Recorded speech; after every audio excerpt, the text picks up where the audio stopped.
Hey, welcome everybody. Miracle Monday is happening late. There's a really good reason. But I want to tell you a story. My dog, Julie the Rogue Boxer. I rescued her from the pound 5 or 6 years ago. She's right here. There she is. Say hi. I love you. She was a train wreck. Disaster. Just a disaster. She would attack everybody.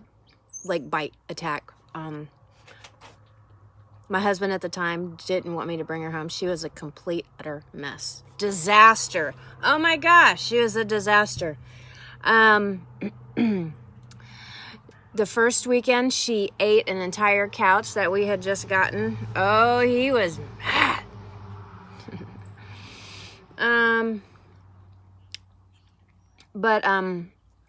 The moment that I saw her on the Humane Society website, I knew that I needed to go and take her, and I didn't know how, why, but, you know, I have ESP, whatever. For those of you that don't know, I have ESP.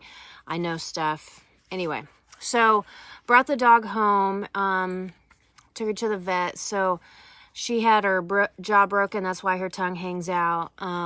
Really not treated very well. Just a complete disaster of a dog. Just wouldn't listen, you know, would attack little kids, dogs. She still sort of attacks dogs. Not listen is just ridiculous. So for 5-6 years, I've been rehabbing her.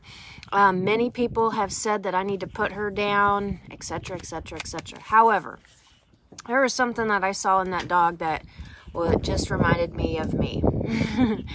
And it's sort of kind of symbolic, a metaphor of how we treat our wounded spots, right? If we go through a traumatic childhood, we really work to like get rid of it, euthanize it, talk bad about it, not take responsibility for it, not we judge it super harshly, and we are just not very gracious and do positive action on some of that stuff. Sometimes we just want to cut it out, right? So over the years, I have been rehabbing my dog, and along the way, been rehabbing my own stuff from, certain things. I've got this nice laundry list of stuff to work on, and I'm super, super happy with how it's going. Anyway, long story short, the dog. Julie! She's a train wreck. I call her Cujo. She's the sweetest dog ever, but if you ever were to walk in the house, she'd eat your face off for reals. She's pretty good about people coming in now. She wasn't before. There have been many a plumber and people that have been subjected to Julie training. Anyway, the neighbor dog's a jerk face, and she doesn't like the neighbor dog, and the neighbor dog happens to be able to get his snout through the chain link fence that we're going to need to replace. Hey, Karen. So anyway, before we went to Puerto Rico, the dogs got into a tiff over there, and it's a crusty old dog that doesn't listen. It attacks me in the front yard. It's ridiculous. Bit her face up, bit her on the eye, so she's having this eye issue for the last month. We went to Puerto Rico. It's not healing up. So the reason why Miracle Monday video didn't happen at noon is because I had to take the dog to the vet an hour away in El Dorado. So anyway, which is kind of a nice segue into what I wanted to talk about, and some things that we are kind of working on of balancing this idea of grace and grit. And the first thing that you're really going to see is swimming education and stuff. Swimming with grace and grit. And below this video, I'm going to post a meme that I found, and it's talking about you can be fierce and soft at the same time. You can be super strong and vulnerable at the same time. We don't do that very well. Most people that cry are labeled weak. And then people that are angry are labeled kind of bitchy. Anyway, we're really not recognizing, emotions for what they are. And they're just kind of expressions of this and that. And just like light and dark, sun and moon, rest and action, etc., etc., you always want a balance of grit and grace. So giving yourself grace, loving yourself. If you're not where you want to be, you know, you're working on some challenges, you're working on some mental stuff in your life, have grace with yourself. Don't talk to yourself badly. Something that I learned with dog training, with training Julie. I've had to really embrace this idea of grace and grit, love the dog to death. And I've noticed that people that have been around her, if they haven't been training her from a place of love and just want to do punishment, it never works. And it's actually counterproductive. And so we need to apply that idea to our lives. We need to train ourselves from a position of love. You know, more of that Loving Logic book, if anybody's read that. Anybody knows dog training, you always reinforce the positive. You work really hard to not give any power to the negative. Okay, if you've ever trained a dog like that, it works marvelously. It's just slow and you have to do it with repetition, but that's how you heal things. So Julie has been evolving into a really wonderful dog. You know, generally I don't worry too much around little kids with her anymore. You know, and that's not to say that I don't pay attention, but that's why I've been so successful with her, is that I've always encouraged and reinforced the positive. So take that into your own psyche and think about, okay, you know, some of us are pretty derogatory about ourselves. We judge ourselves super harshly. We don't say that one mark that we wanted. We call our run slow, you know, because we're so laser sharp focused on one goal that we want, that we don't like zoom out and realize that you're running, you know, if you're running a 13, 14, 15 minute mile, yeah, it's not fast, but you are running and doing things more than 75, 80% of the population in the United States. I mean, for real.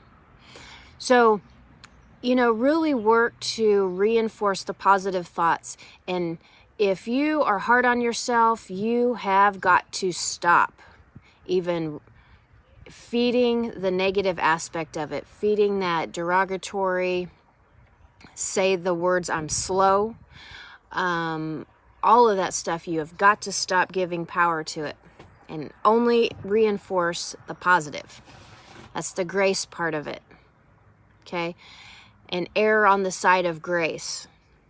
The grit part comes from the fact of when you can like kind of objectively look at yourself and look at what you're doing and be like, all right, girl, pull your panties up and do some work. And this even applies to that thought process. Just stop bashing yourself. Just do positive things. Anyway, grace and grit. Okay? Always err on the side of grace. But we need a lot more grit with what we're doing. Okay? So, there you go. Moving on. Calories in and calories out.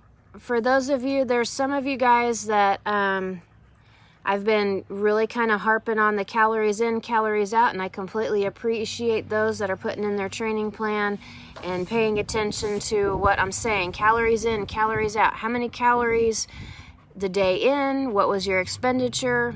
I am always, almost always, right now with serious training and doing some serious weight loss activities, I always know what my calorie deficit is at the end of the day. I had a good idea of what I did and what I didn't do.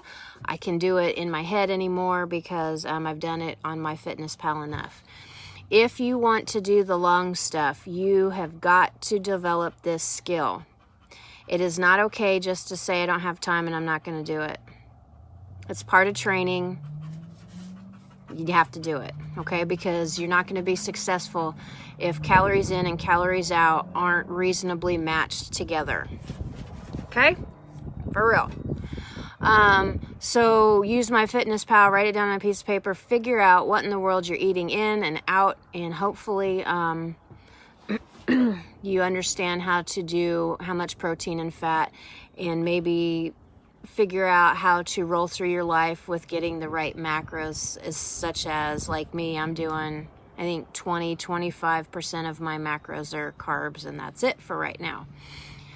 Anyway, you have to do that. You definitely have to do that. If you're training for half Ironman, and especially if you're training for Ironman, you have to do this. I'm not going to stop nagging on you until you understand it, and I'm certainly not going to stop nagging on the mag and the sodium. Sorry. Sorry, not sorry. Anyway, one last thing I want to talk about today, calories in and calories out. Do not buy these at the grocery store. They're delish. Oh my gosh. No, but for real. If you want, if you need a treat, snack, you can have a couple of handfuls of this, and it's 150 calories of all carbs for the most part. They're not terrible. It's not terrible. But the Hot Buffalo, oh yeah. If you want something that's like, makes your lips burn, this goes. Yes. The other thing, Derek likes this one. So this is cheddar and caramel mix. These are really good too. So again, about 2 handfuls is 140 calories.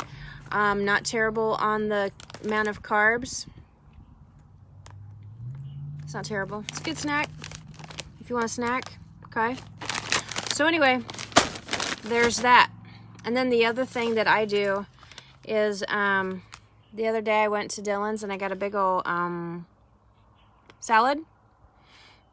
And I ate the heck out of that salad in one day. It's probably a big salad. Anyway, so, the salad bar, this is a little expensive, I guess, maybe, but it's good eating, and if you eat good food, you eat less. So I got this chickpea mix stuff, but I got a couple of different things and a couple of different servings.